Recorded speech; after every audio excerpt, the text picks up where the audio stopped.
So, what is vapor treatment, also known as Rezūm for BPH, an enlarged prostate? Yep. Yet another treatment for an enlarged prostate or BPH, Rezūm. Today's conversation is with Dr. Eric Giesler, a urologist, well-known urologist, Austin, Texas. So Dr. Giesler believes that patient-focused medicine is the way to go. He practices general urology with focus in prostate issues and prostate urological conditions. Dr. Giesler is an expert in treating BPH. He uses numerous technologies, and one of the ones that he finds very effective is Rezūm. Rezūm. For who? What kind of BPH? What's the size of the prostate where it's limited to? And is it possible that Rezūm, a vaporizing type of approach mechanism, can actually treat prostate cancer? Well, that's being studied. And Dr. Giesler talks a little bit more about that. So enjoy this amazing conversation with Dr. Eric Giesler on treating BPH, his approach, and the approach with vapor Rezūm. Let's go.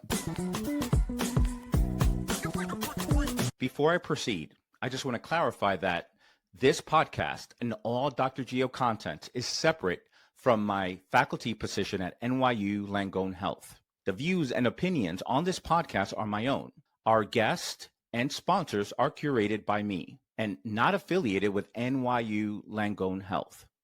Sponsors are a way for us to provide high quality information at no cost to you so that you can take better charge of your prostate health, testosterone, and erectile function, and also how to live better with age.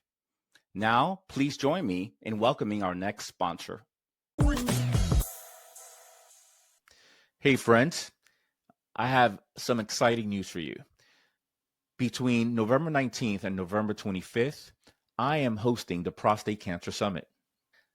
The Prostate Cancer Summit is a week-long discussion with the best of the best in the world of prostate cancer. We're talking about the best clinicians and thought leaders in natural medicine, the best thought leaders in radiology, the best thought leaders in focal therapy, in diagnosing prostate cancer, in diet therapy, in prostatectomy, in penile health after prostate cancer treatment. This has been extraordinary and fabulous and fun undertaking by me as a host of this summit that I think you're going to find so valuable. This is going to answer a lot of your questions, and you're going to hopefully find confidence and clarity around all things related to this disease that I believe is an opportunity for you to live your best life. So for more information on the Prostate Cancer Summit, please look at the link below on the description notes as it relates to the summit. Enjoy the summit, and I'll see you soon. Welcome to the Dr. Geo Prostate Podcast. I'm your host, Dr. Geo, where it is my intention and my goal to help you optimize your prostate health, all things prostate cancer, prostatitis, and, how to live better with age, chronological years and calendar years and biological years may be different. How can we live better as we get older? Today's conversation, as you know, from the intro, is Dr. Eric Giesler. And Eric is just, you're going to love this conversation. He's just brilliant as it relates to all things prostate and prostate treatment, and does so many things as it relates to BPH, which will be our conversation today. Eric, thanks so much for being on the podcast. Well, thank you, Geo. Appreciate it. Really, I've been a fan of yours, been listening to them. You're doing just a great service to not only patients, even physicians like myself. I pick up something every time I listen. So thank you. I really appreciate that coming from you. Eric, man, we right before we started recording, right, we were saying, well, man, only 10, 12 years ago, if a patient needed treatment, medical intervention for BPH, there's only TURP and green light laser, which my understanding, having worked in medical institutions all throughout my career, those work pretty well. I mean, TURPs are like gold standard, work pretty well. Now we have so many treatments. I guess my first question, and I think the audience would like to know, what is your particular approach to determine if they actually need a medical treatment? And let me preface by saying that I had another expert before, and I see many patients with BPH and urinary problems. And for a while, I'm thinking, well, this is a male who's 62 years old. I just don't think the problem is the prostate. So, in other words, and his urologist gave him whatever, Flomax, Samsulosine, and finasteride or something. And he's like, look, I still have the symptoms. That's why I'm coming to you. It's not always the prostate. And the expert that we had from Cornell said, well, Geo, you got to blame the organ you have. You can't blame prostate on a female because they don't have a prostate. Right. But if you have a prostate, it's the prostate. Yeah. So that was a little tongue in cheek. So again, my question is, what's your process to determine, all right, is it bladder? Is it prostate? Is it both? And then if it is prostate, what do you do? Yeah, I think historically we've just always underestimated the prostate. We've just assumed that this was a plumbing problem. And because that's all we could treat was the plumbing problem. The drugs that we use for the electrical component, which is the bladder, were very, frankly, limited, had significant side effects, cognitive for our elderly patients who are most of our complaints. So we just sort of put all our attention on the prostate. So I think when we start this discussion, it's really trying to figure out, is this a plumbing problem, an electrical problem, or a combination of the two? And, if how I imagine it, my dad, grew up in a farming community in Wisconsin. So at our house, we fixed everything. And we had a lot of clogged sinks, toilets. So I became a pretty good plumber as a young kid. And, I always think about the bladder as a sink. You got your drain pipe, that prostate surrounds that drain, right? Is your pipe drained? Is the prostate causing that problem? Or is it more the bladder, which is a miraculous muscle, right? No one tells us how to pee. I got two boys. I tell them when to where. They like to pee on the trees out here in Texas to preserve water. But, they don't tell us how. It's innate. It's in us. And so I think, Right. then we develop these habits subconsciously, overactivity of the bladder at night. And it's usually mainly the bladder symptoms that bring a man in. Hey, I'm getting up every other hour. I can't make it to the meeting. I fly from New York to Boston and I have to use the bathroom every time. And sometimes we can't get up because of turbulence, weather, whatever.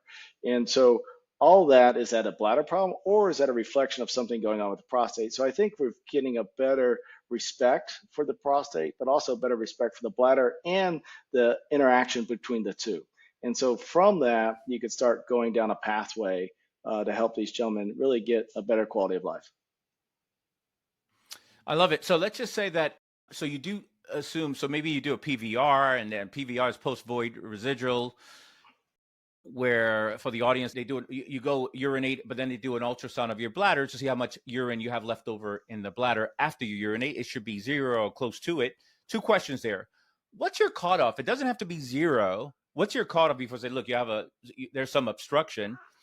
And number 2, if it's the prostate, what's your first set of therapeutic Right. approach? I think you're, number one, almost all those patients do get that simple ultrasound. It takes less than 30 seconds, non-invasive, inexpensive, very, helpful.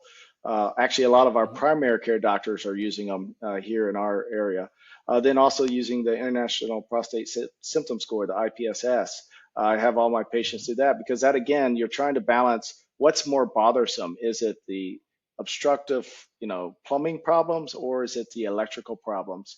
And then, you try to figure out what matters most to you. Some guys, they don't care if they take, 30 seconds to a minute to pee, but they do care if they can't make it to the restroom. Other guys, man, it takes me forever, Eric. I'm at the concert and like 2 or 3 guys go by me and I'm still sitting at the toilet. So you really, to me, it's taking, the baseline symptoms and asking the question, what bugs you most? If I could fix one thing, we got a list. What's the one thing I could fix? Mostly, if I was to put a name, it's always the sleep, and that's really the most difficult to pan out. Right, because it could be the bladder. Oftentimes it actually is, in my opinion. Some guys are coming in with a 200-gram prostate. with IPSS of very low, which is indicating that they don't have a lot of urinary Right. symptoms. And then the other guy with a prostate 50 grams who's having constant urinary symptoms, which, I tell patients and I tell people, look, it's all a matter of the squeezing in the middle.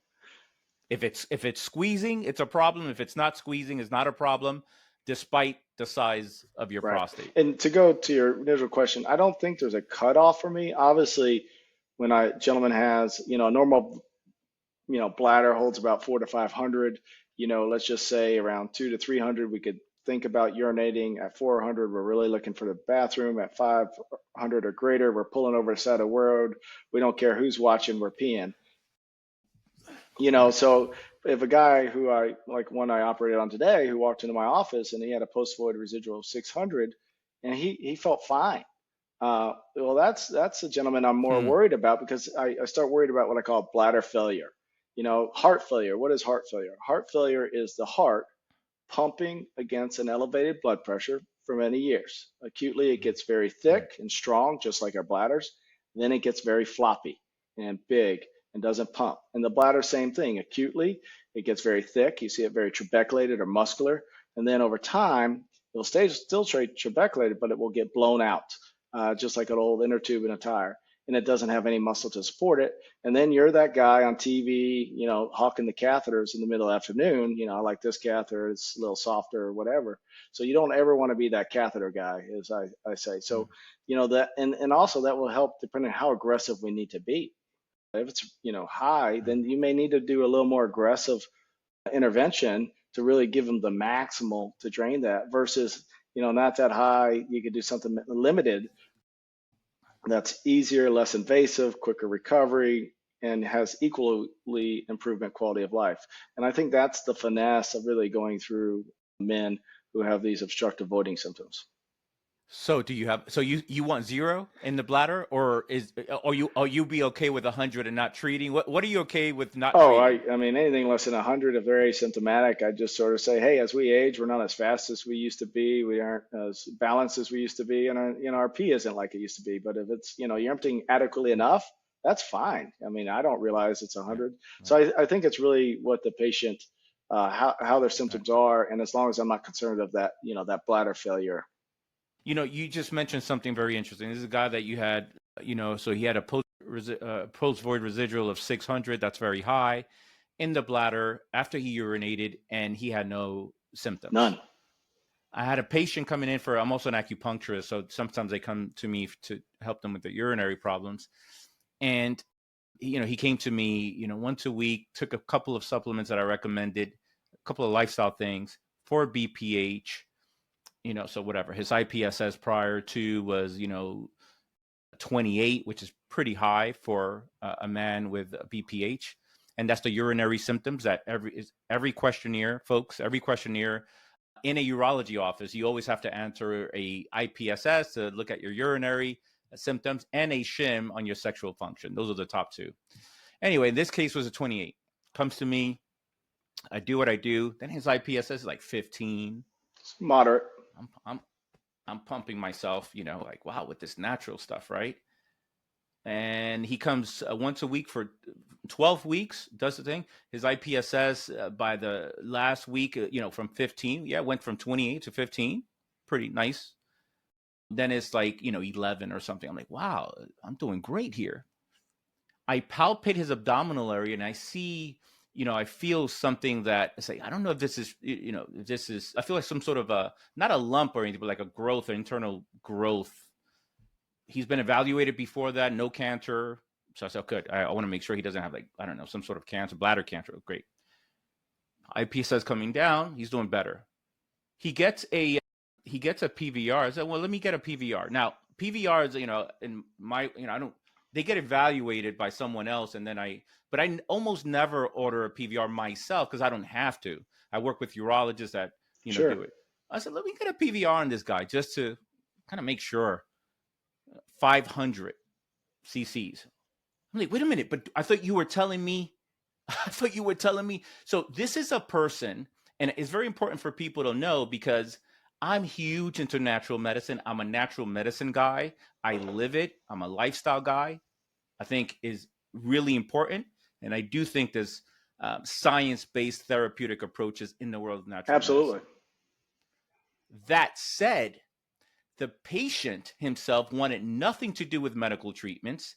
So I think he sort of, one or two things happened. He had this floppy bladder that you were talking about that he wasn't experiencing symptoms, or he was so eager not to get, any medical treatment that he, you can trick yourself to say, "Oh, I'm doing better." Right. And I'm not sure if he was, "Oh, I'm getting up, I was getting up 4 times a night. Now I'm getting up 3 times a night and I feel great. And by the way, that last time I get up is already almost time for me to get up." So almost they're saying the truth, but they're kind of, they're kind of exaggerating the truth so that I say, well, you don't have to seek other treatment or whatever. Well, I think, So, that's not necessarily a bad thing. The other things that can happen to the bladder, they can have the diverticulum, that's just an outpouching of the other layers, and that's going to be a stable, essentially, sac. It's not going to get bigger. It's not going to be, bad. And, as long as you're avoiding that elevated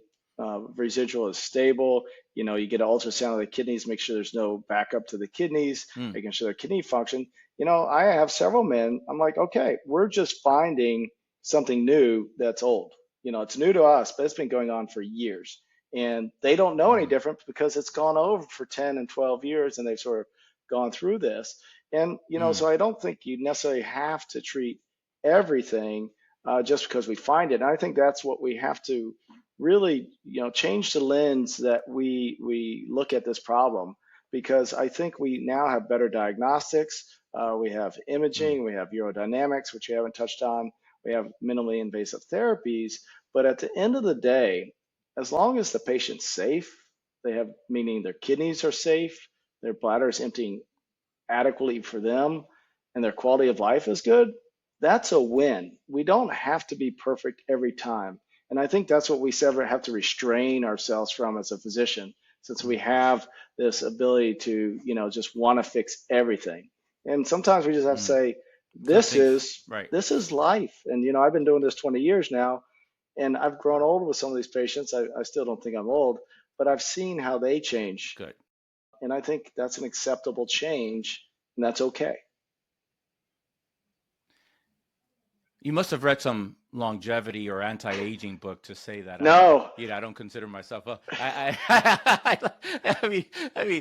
love that. By the way, I was just talking to an 82-year-old person who's still active in many ways, life and work, and he says, "No, I'm young. I still have a 10-year plan and so forth." It's like, God, I love that. I have about a 100-year plan. That's right. I love it. That's right. So after that, so going back to this patient, and after what you just said, you have so much urine in your bladder now, you start affecting the bladder negatively, and B, you can start affecting the kidneys and start in a negative way. So from that point on, I don't just do an IPSS questionnaire and just take that for face value, or take what they're saying to me for face value. Everyone after a certain point will get a PVR, which is 30 seconds, and just so that I know objectively, because most patients that come to me there's a certain type. They're already knowledgeable. They're already doing natural things for their health. I never get somebody who's doing zero and is eating, Big Macs and French fries all day and shakes and doesn't exercise. They're all doing something, and then they still get prostate problems. Yeah. So this is part of the reason, but that also, they also have a bias towards what I do and a bias against, medicine. And for me, man, 20 years in, just like you, we probably are on the same age. 20 years in, just like you, I learned everything about what you guys do. And I tell you right now, and I could say that objectively because I don't do any of those things. I don't have a dog in this race, like they say.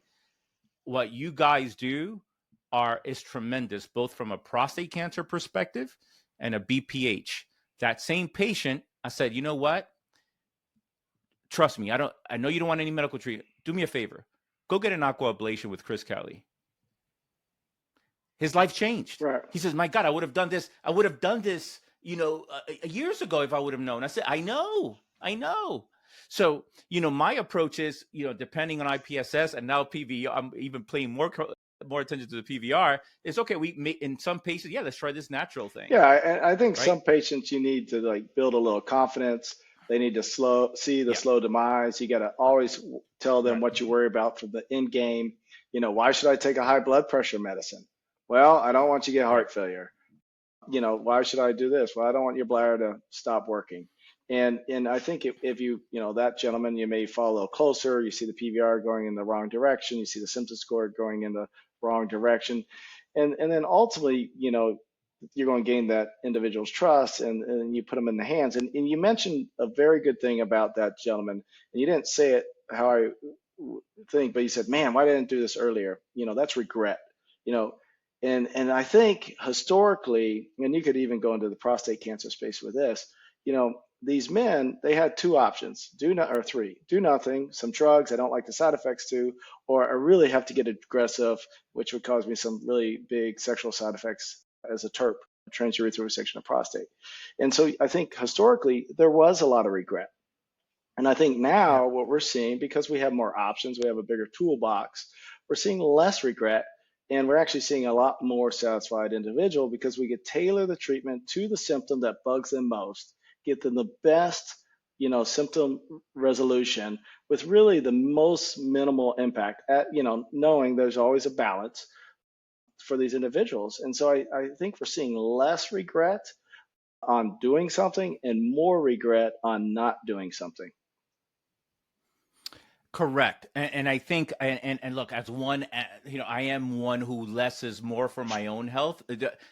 Look, even I have to admit, I admit it, and it's not, I kept rescheduling my 50-year-old colonoscopy, right? Like, I don't even want that. And after a certain point, my wife is looking at me. He's like, "Can you be more Right. responsible? Like, you have a family here." I'm like, "All right, all right, all right, all right, all right. I'm gonna do it. I'm gonna drink that crap and Right.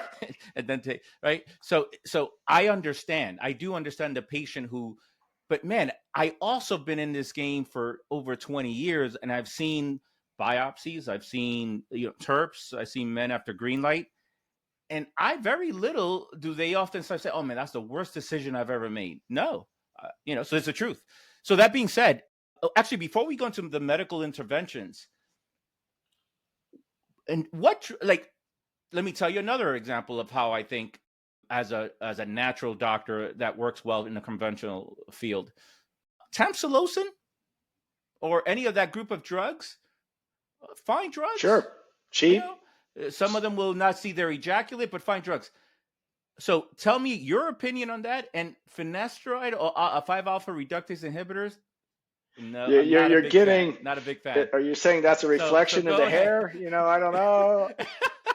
You don't take them, I take Maybe I them, I should don't be. know. Maybe I should be on 5-alpha reductase Yeah. inhibitors, right? Well, obviously, I sort of lean towards you. I try to avoid medicine personally. I reluctantly take allergy medicine. Being here in Central Texas, our allergies are pretty bad.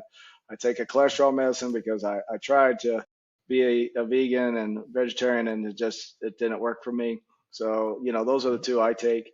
So I'm a medical miser. I do like the drugs because I think acutely you could get a a pretty good assessment on how severe the patient's symptoms are. So, I was telling you before this podcast, this afternoon, I had two cases, and this was not planned. One was a UroLift that we may talk about a little later, and the other was a TURP. Two different individuals, two different symptomatologies, and how they responded initially to that Deflomax was different, and that sort of dictated their therapy. So I do like starting with the alpha blockers first because they work pretty quickly. Most people could tolerate them. They do have some retrograde ejaculation, sexual side effects people don't like, maybe some nasal fullness from other people, but they work pretty rapidly. And you could turn that person around in 4 weeks, have them come in, see what their PVR is, see how much their symptoms go down. And if it's a big reduction and improvement, then you could probably get by with a minimally invasive kind of procedure, such as UroLift or one as Rezūm. And these procedures are, done in the office or outpatient and pretty good fixes for the right individual. And that's how I sort of frame it. It's like I believe those drugs are Band-Aid drugs, right? They relax the prostate. You stop taking it, springs back. I'm not in here to be a Band-Aid person. I'd rather fix you. Well, now for many decades, I've had many people, many men ask me, look, is there a device that I can use to massage my prostate? Because my urologist is not doing it. Quite frankly, no one is really doing it. And for hundreds of years, prostate massage has been really important, actually, for just prostate health and people suffering from prostatitis. Well, now I just discovered our next sponsor who are amazing in their innovation. This is the Malto device, which is a device that is clinically proven to support prostate wellness, designed with an ultra slim flexible structure that mimics the index finger for comfortable targeted stimulation. This device is developed by top urologists, and offers unique benefits to enhancing prostate health with potential improvement in erections and even ejaculation. How's that? Its flexibility allows to adapt naturally to the rectum, reaching the prostate with precision, and it includes 16 customizable intensity levels that can be controlled via a free app, giving user full control over their vibrations patterns for personalized experience. This is an FDA-registered device and stands out from competitors for its thoughtful design and ease of use, making it a practical solution for optimal prostate care. The Malto device, guys, we finally got one. I have not been able to endorse any or have any that I've been happy with. The Malto device is the way to go. Please check down in the description notes for more information and a link to the Malto device for prostate health. The long term. But some people are allergic to things, like knives and needles, and I get that. I respect that. I'd say, hey, doc, I already take 5 pills. What's another one? It costs me, $20 a year. I'm okay with it, and I respect that as well. And then tamsulosin, alfluzicin, tadalafil, which is Cialis, all those relax the prostate, right? They're muscle relaxants. And then you mentioned finasteride, dutasteride. Those are medicines that work slowly over the course of 3 to 6 months to reduce the prostate size by up to 40% in some individuals, but on average 30% over the course of 2 years. And those could cause physical change, structural change, which could potentially get people off drugs. Now, there's a lot of controversy on those drugs right now. I'm not going to walk into that swamp. I'm a personal fan of them, but I understand and respect why people are not.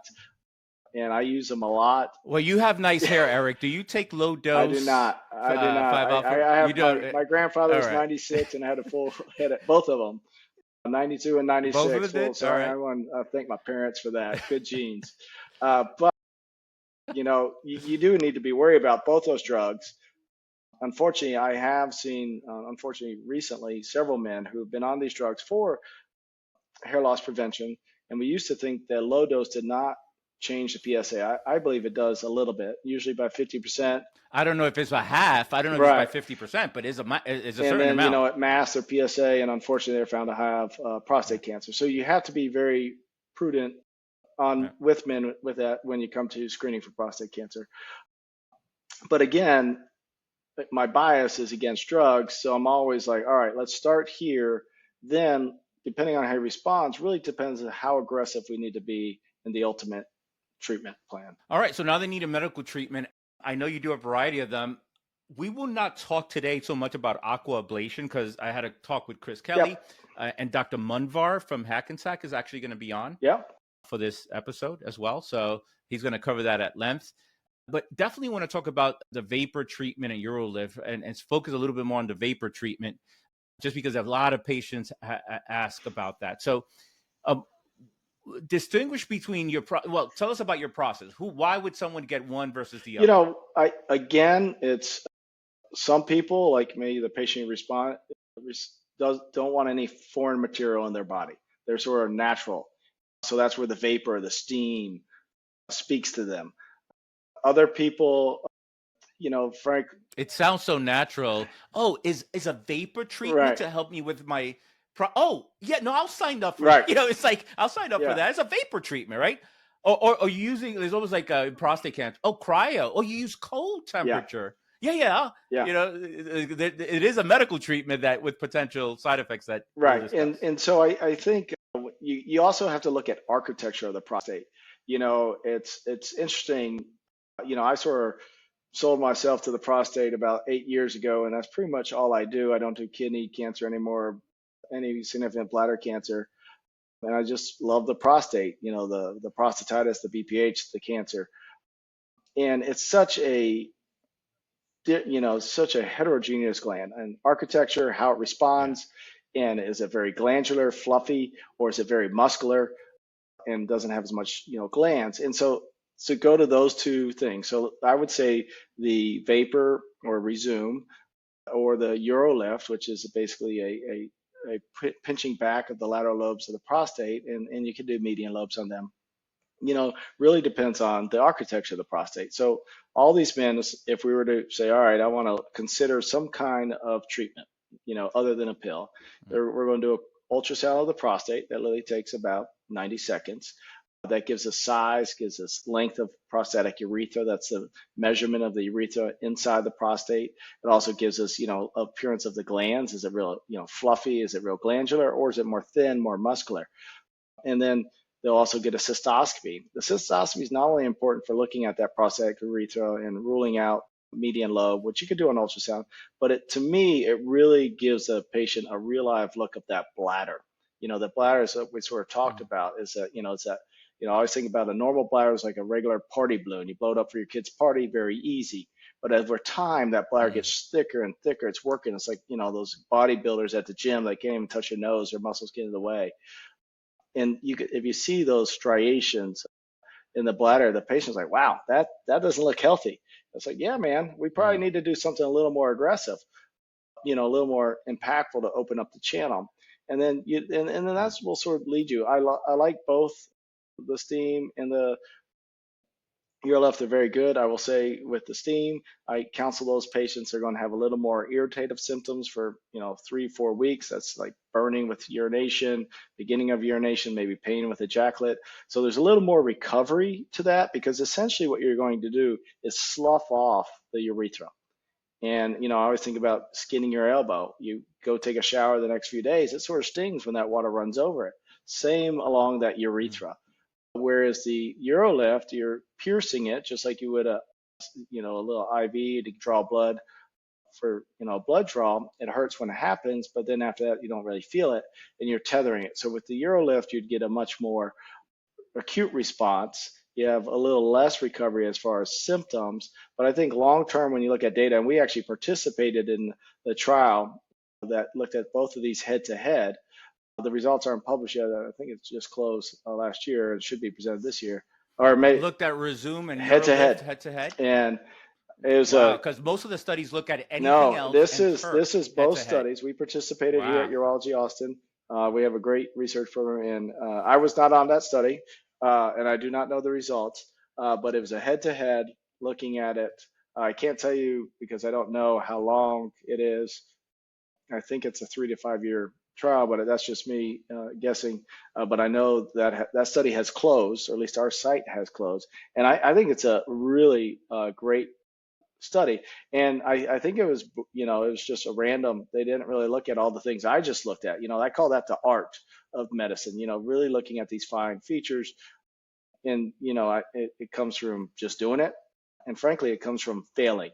I've done a lot of terps on Rezūms. I've taken out a lot of UroLifts. I do less so Mm. now because I know who not to do it on and who would be a great Mm. candidate. But that's through failing.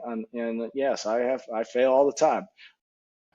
Yeah. But with that, you're trying to get that person the best outcome with the least invasive thing. But sometimes it demands something greater. Let's hone in on vapor or the Rezūm a little bit more because it's again very interesting, fascinating. My father-in-law got it. He was very happy with it. He got it years ago when it first came out, actually. What's that process like? So Is it an in-office procedure? Do they have to stay in the hospital? Are they full anesthesia, local? How Yeah, does it work? Rezūm is done in the office. I've always done it in the office. It's under a general prostate block, just as you would do with a prostate biopsy. Generally, we do sedate them in a little bit with Xanax or nitrous just to relax them because you are up in stirrups. So it's an awkward position for anybody. No one wants to be in stirrups, period. So you're in this position for, 10, 15 minutes. The procedure itself is quite quick. The treatments are about 9 seconds. You do anywhere from 4 to 6, 8 treatments. And most of the time, you leave a catheter in. I usually leave it in overnight, not simply for bleeding, but really just for swelling and for patient comfort, because there is a lot of irritation. You don't leave a catheter, they're going to be up all night going to the restroom. So generally I leave it in 1-2 days, depending on the size of the prostate. The one nice thing about the Rezūm, in my opinion, you can treat a larger prostate. You can treat a more aggressive median lobe, which is a growth of the prostate into the bladder. So you can do those, but when I do treat those, I do warn them, hey, they're going to have a prolonged recovery, but at the end of the day, they should be very happy. Just accept that you're going to have a little longer recovery than maybe if we did something else. But again, you're looking at How long? How long is the treatment overall? I would say You the said? treatment, the treatment itself is probably less than 10 minutes. Placing the device into the urethra, it goes through the urethra into the prostate, and then depending on how many treatments, 9 seconds. It's not a very long therapy. All in all, it's probably 30 minutes, room to room, depending on if you're using nitrous or Xanax, and then doing the block, and then we do a jelly in the penis. Wow. So it's a very quick. Guy goes home. They really have no discomfort once they leave the office. The procedure itself, as good as I think I am at doing blocks, I'm humbled every time because you're injecting that steam into an enclosed organ, and there's a pressure there, and it does hurt a little bit. But most men are able to tolerate without any real significant detriment. All right, so they get a catheter. They keep a catheter in for about a day, and then hopefully they're urinating like when they were 20 years old. Well, I will say that takes up to 3 months with the Rezūm. And the data shows you'll start seeing significant improvement after 3 to 4 weeks, and really your max improvement is about 3 months.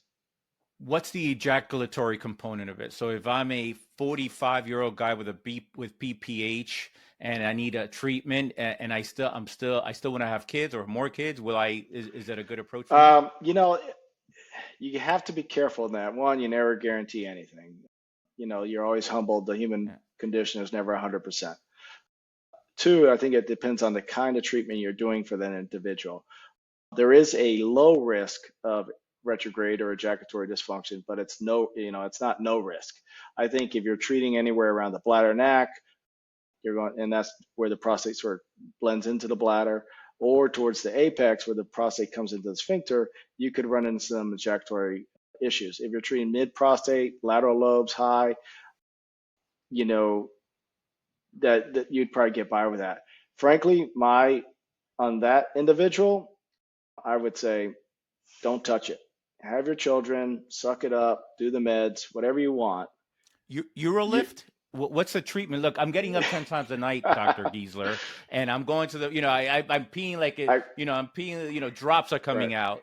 I need something. But I also want to have kids. The UroLift is the other procedure, minimally invasive, and essentially that's, stapling or, suturing back the, if you think about the prostate like curtains, the curtains are closing on the channel, you're cinching back the curtains. Or a tufted pillow, it's a fluffy pillow, you're tufting it down, flattening out like a lot of couches have.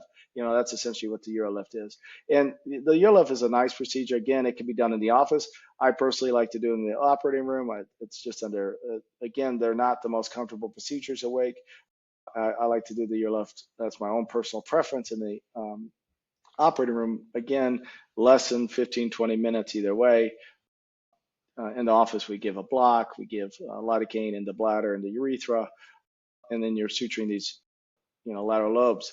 That theoretically has a low risk of ejaculatory dysfunction as well, but again, it's still not low or no risk. And so you ask a good question: which one would you do in that individual? I would hedge and say, do nothing, do no harm, since I can't take it back. So I have a gentleman who's very frustrated I did not do his Rezūm, a young man who ejaculatory function is very important to. And he did the Rezūm being told that it won't hurt his ejaculate. Well, it did. I know the individual who did that procedure, Not by not by you. me, but, and the individual's done a lot of them. He's a very experienced operator of that procedure. And, I told the individual, this patient is, look, hopefully if the data is correctly, your prostate's going to grow and you'll need another treatment. When it grows, you should have ejaculatory function, but it could take 3, 5, or so many years. But, he was frustrated with that. So again, when it comes to child rearing via natural means, if it comes to ejaculatory function where it's important to that individual, I would really try to limit any kind of procedure, because anytime you mess with the factory, and the ejaculate 95% is made by the prostate, that's your factory. You mess with that factory, you're going to have a change in the output. And I like to think we're that good. We don't, but I just want to be honest with our our patients.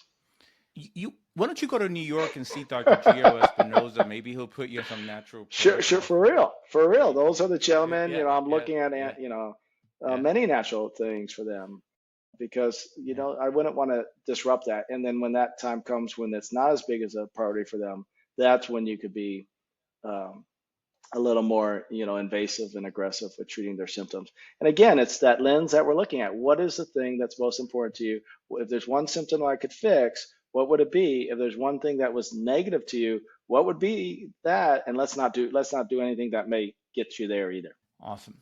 I remember from the TERP days and the green light laser days that it seems like, it's almost like every 5 years you need to revisit, or they have Right. symptoms again. So it doesn't go away for good.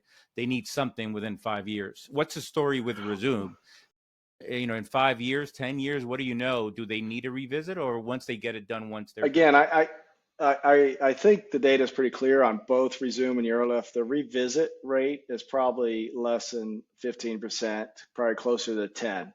And I think it's also age dependent, right? If you have a gentleman in prime time growth time in his low 50s, that prostate's, peak growth rates, that guy is going to have a higher revisit rate than someone in the 70s who, they're sort of at the end of growing. Their prostate sort of reached steady state.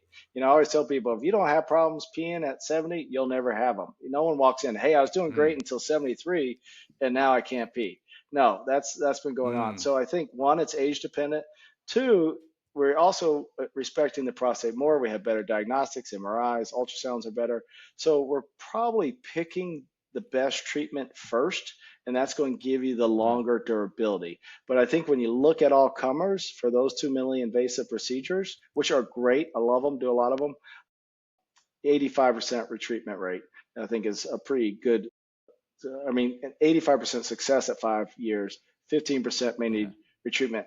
Whereas you go to the TERP, the gold standard, the Roto-Rooter, as my grandfather said when he had his green light, at 82, he did, lived to 92. Right. That durability, I don't think anything compares to that. I usually tell that has a 10 to 15-year warranty. We all have a 50-year warranty, then at 50 men start breaking down.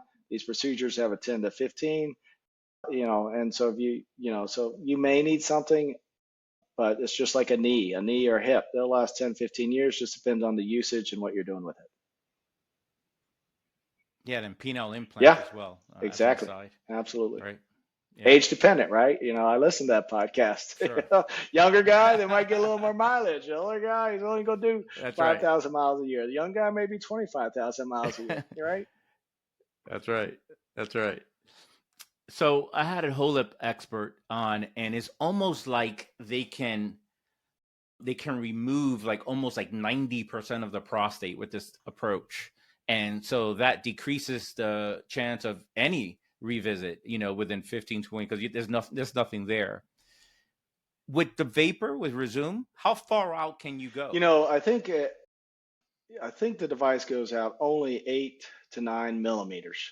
So that's it. It's a fixed, amount. And a normal prostate is, I would say, 3 to 4 millimeters or centimeters in diameter. So you're going essentially out one centimeter each way. You got a, four, so you're taking out maybe 50%. I would think probably a little less than that. But how much do you really need to take out? I think that's that's sort of the, when we get to the TERP, we doctors love to show pictures. Look at this, it's like art. It's all smooth, huge opening. I could put my index finger through that. Whereas, a Rezūm or a UroLift, I might be able to get a pencil through that. But, that sure beats that little hole into my pen that most people were peeing through. So how big do we really need to get? How big of engine does your car really need to go to have to really be fun and enjoyable and get the job done? So I think that's sort of I don't think size and diameter is the end all be all. We all like to say, hey, I get 90%. That's bragging rights. I know that a lot of these hole up guys are, sharing pictures of the big prostate they took out, 500 grams, 200 grams. It's sort of bragging rights. Personally, I just say at the end of the day, what's that quality of life score? How's that patient feel? That's the trophy I want to have. So let me ask you this. So how you said what, 5 millimeters is the Eight, most I that the believe it's 8 or Rezūm would 9 go? millimeter. Yes. 8. All right. So let's just say, all right, and I know that it's not approved for prostate cancer yet. Right. We'll see. 8 millimeters, and if you resect 8 millimeters through with the vapor, they're gonna feel better. But man, on that 9th millimeter, there's like a little tumor there that's probably low grade, and so why don't we take that out as well? Why don't we go a little bit extra to 9 millimeters and remove that? And then go ahead. I'm kind of setting up the stage so you to announce the study that's ongoing. Right. Dr. Arvind George mentioned it in when he was on talking about. So maybe first answer, I wonder, can you go out if there's a tumor there in the 9th millimeter of the prostate somewhere on either side and remove that as well? Yeah, you can ablate it for sure. I mean, there is the vapor study I think you're alluding to that we are actually participating in here, as well as the NYU and several other sites around the country. Vapor 2 trial. Samir Taneja mentioned it. Arvind George mentioned it, and Austin, your institution is also right. involved. And the data is not out there yet, and so it'll be interesting. But yes, theoretically, if you're ablating tissue, is it discriminate? You look at the HIFU data. HIFU, started in Indiana for ablation of BPH, and they say, wow, it's ablating prostate tissue, benign. Can it ablate, cancer? It doesn't discriminate. Heat sees no differential between cancer and benign. So you could extract that to steam or vapor, that heat should kill. The data will show one way or the other, but absolutely, I think it's a very thoughtful way of maybe treating cancer. And could this one day, you go to your doctor, you come out 30 minutes later, hour later, and your cancer's cured? Wouldn't that be amazing? I mean, that'd be game changer. So I think there's a lot of neat science going on and very well done studies currently that's very exciting for the future of not only benign prostatic disease, but also prostate cancer, one of the leading cancers in all men. Wow. Thank you so much. So Dr. Eric Giesler here, really enlightening us about BPH and his approach towards handling urinary symptoms associated with BPH, and particularly in UroLift and the Rezūm, which again, I think a lot of people are getting great insights around that. My last question is, and then you can have final thoughts if you like, who is not a good candidate for Rezūm? So, this is, what's your checklist? Like, yep, you're not a good candidate for this. Maybe age. We talk about the younger guy. What else? 8. I don't know. I'm exaggerating. Like 500 gram prostate. Does size matter? Who's not a good candidate? Size absolutely matters. And just to put a premise, we always see the commercials with the walnut. I always tell my boys that's what their prostate looks like. They're teenagers. And they'll be like that when they're in 20. Your boys know more about I can't wait for them. I would love to be in their biology class when they're going over the male reproductive system, and they're probably teaching their teacher on the prostate and things like that. my daughters kind of did that. They, because they already know they're 20 years old in college. So they're like, yeah, I know a lot about penile health and prostate health. Yeah, you don't want to say that, honey. You want to keep that to Yeah, yourself. they're So definitely that's they're definitely pretty enlightened on that. So pretty much a dinner table conversation in our home. But a exactly. normal prostate I always think is like a plum. Mm, That's yeah, sort of a yeah. 30-40 gram prostate. To me, these UroLift, Rezūm, although they can do them up to, I believe, 100 grams, 80 grams, it's really not the overall size. To me, it's the prostatic urethral length. So Mm, resistance, is length mm, times diameter. You can only get so much diameter if you have a fixed length, right? We're not changing that with any of these procedures. We're not changing that. So all we're changing is diameter. So if these men have, 5, 6 centimeter long prostatic urethra, I really don't think they're going to do very well with these procedures. Now, this is highly debatable and arguable, just in my mm, experience. They won't have as good as outcome as someone who has a 3 centimeter length prostatic urethra. So when I'm doing that ultrasound or doing the cystoscope, either way you could do this, I'm paying attention to that length, because that length really guides me and really having a conversation. Yeah, we could do this. I mean, you could go on the Jersey Turnpike the wrong way. You could do it, but is that the best thing? Is mm, that smart? Or is this other way better? And that's the conversation. That's sort of the artistry of it, and that's the fun of it, right? And it's not just one trick fits all. There is an mm. art to it, and we have so many great tools now, and that's the exciting part of doing it. Being on this side is helping our patients live the best life they can live, and hopefully doing it in a way that doesn't disrupt or negatively impact their lives. So who's not? So then, So, all right. So so size yeah, does size matter, man. and who's not? Who's not? So Right. size Yeah. Size, is median lobes, that's that intravesical lobe, or the one that grows in the bladder. I don't think those are great candidates, in my opinion. Size. Also, some of the, more muscular prostates, I think they do better with UroLift than the Rezūm. how do you measure that? How do you measure muscularity versus glandularity in the I prostate? think there's no rule to it. It's really just looking at it in a transverse on the ultrasound. Do they have a big central portion? It's all these BPH nodules, or is it thinner, more, you can't see all this BPH, but they have high symptoms, and I'm just saying it's more Mm, muscular because you don't see all those mm, BPH nodules. And so those gentlemen, that's where I would lean more towards the UroLift and versus the Rezūm. mm. And then when I think anything north of 60 or 80 grams, in my opinion, that's where you're looking at alternative treatments. You're looking at the aquablation, you're looking at a HoLEP, you're looking at a TURP, prostatic artery embolization.